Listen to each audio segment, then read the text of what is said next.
She blocked my driveway with her brand new luxury SUV and told me not to move it, so I used my tractor and flipped it straight into the ditch.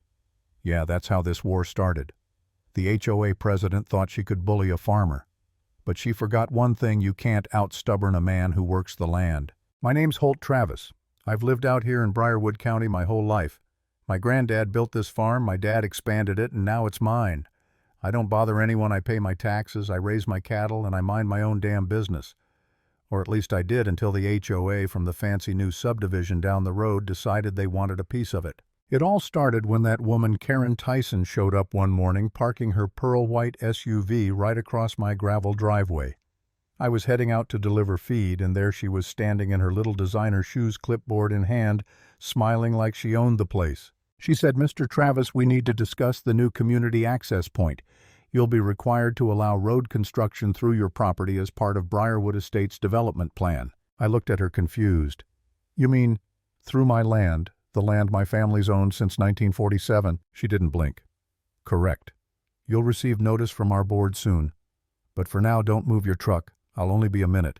Then she turned and walked off like blocking a man's driveway was the most normal thing in the world. That was my first mistake. I laughed it off. I thought, she'll realize she's talking nonsense and leave me alone. But when I came back from town a few hours later, she was still there, still parked across my drive, talking to some surveyors like they were already measuring my land. That's when I decided to remind her whose dirt she was standing on. I got into my old John Deere tractor, Old Green we call her, rolled right up to that shiny SUV, slid the forks of my loader underneath and lifted it clean off the ground. Then, real slow, I tilted it sideways and set it gently in the muddy ditch next to the road. Karen screamed. One of the surveyors started recording. I looked her dead in the eye and said, "Now your access point's open, ma'am. Have a nice day." The video hit the local Facebook group by dinner. People were calling me a hero. Others said I'd gone too far. I didn't care. I thought that was the end of it. But oh no, Karen wasn't done. The next week I got 3 letters in the mail. One said I'd violated HOA property standards for operating industrial machinery in a residential zone. Another fined me for destroying community landscaping. The third accused me of endangering public safety and threatened to take legal action. Here's the thing, I'm not even in their damn HOA. My property's outside their boundaries by a good half-mile. But that didn't stop her. She called the county inspector. She called my insurance company. She even filed a complaint claiming my barn was unsightly. Then one night I heard tires crunching outside. I walked out with a flashlight and found my diesel tank open. Someone had siphoned out nearly 500 gallons of fuel. 2 of my gates were busted. My cattle were wandering loose.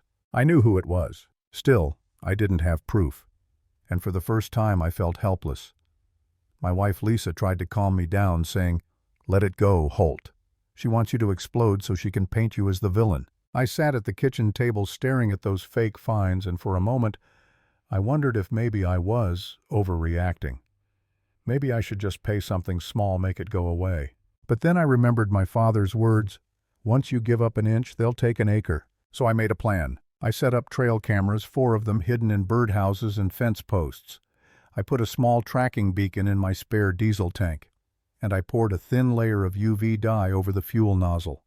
Harmless, but it'd glow bright blue under a black light. 4 nights later at 2 a.m. the cameras went off. Someone was back. I grabbed my flashlight, slipped outside, and crept up behind the tool shed. There he was, a man in coveralls holding a hose, filling a plastic drum with my fuel.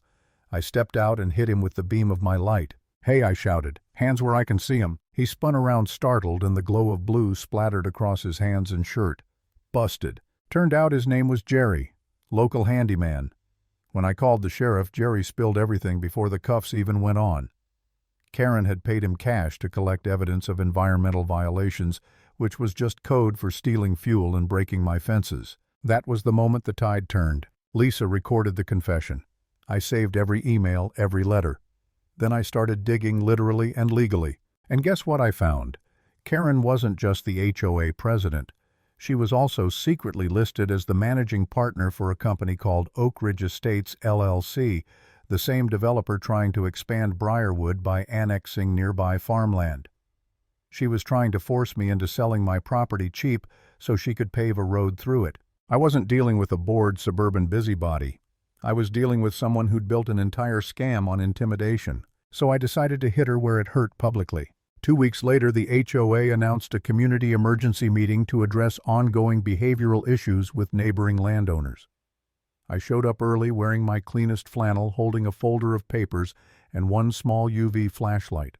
Karen strutted in like a peacock, heels clicking, hair perfect, a smug smile plastered on her face. She started the meeting by showing a slideshow of violations, pictures of my tractor, my cows, even my mailbox. "Mr. Travis has been a constant disruption to our community," she said, pacing like a prosecutor. "We believe he poses a safety risk and should be barred from using the access road." Then I stood up. "You done?" I asked. "Excuse me?" I said. "Are you done lying?" The room went quiet. I held up my folder. "You forgot one thing, Karen. Evidence cuts both ways." I flipped on the projector. The first photo was Jerry Hand's glowing bright blue caught stealing fuel. The next was his signed statement naming her as the one who paid him. People gasped. Karen stammered, "That's fake. You can't prove." "Oh, I can," I said, pulling out the county records. "Here's the registration for Oak Ridge Estates. And here, look familiar. That's your signature." You could feel the air go heavy. Her face went from red to white in seconds. The sheriff, who'd been sitting quietly in the back, stood up. "Ma'am, I think we need to have a conversation." Karen panicked. "This is harassment. You people don't understand what it takes to run a community." I grinned. "Maybe start by not stealing from it." She tried to storm out, but someone from the audience stood and said, "Wait, she fined me for my mailbox." Another shouted, "She threatened to tow my car." The whole room turned on her. Phones came out, people started recording, and the sheriff calmly placed a hand on her shoulder. "Ma'am, you're under investigation for fraud and criminal conspiracy." She shoved past him, ran out the door, and no joke, jumped into a rental car. But karma's funny. As she peeled out of the parking lot, her tire hit the same muddy ditch where I'd dropped her SUV weeks earlier. Guess she didn't learn. They pulled her out 15 minutes later, angry, drenched, and defeated. The HOA collapsed within a month. The board dissolved. The county revoked their developer license. And Karen. She was charged with multiple counts of fraud and property damage. I didn't celebrate. Didn't need to. A week later, I was out fixing the fence she'd broken when a few neighbors stopped by to thank me. They brought pie beer, and one of them handed me a small metal sign that read, "Private driveway, no HOA access." I hung it right next to the gate. Some nights I stand there with a cup of coffee watching the lights of Briarwood flicker in the distance, and I think about how close I came to losing everything, to giving in. But out here there's a simple rule: you don't start fights, but you sure as hell finish them. And if someone ever tries to block your path, remember this. Sometimes justice comes with 4 wheels, a steel bucket, and a whole lot of horsepower.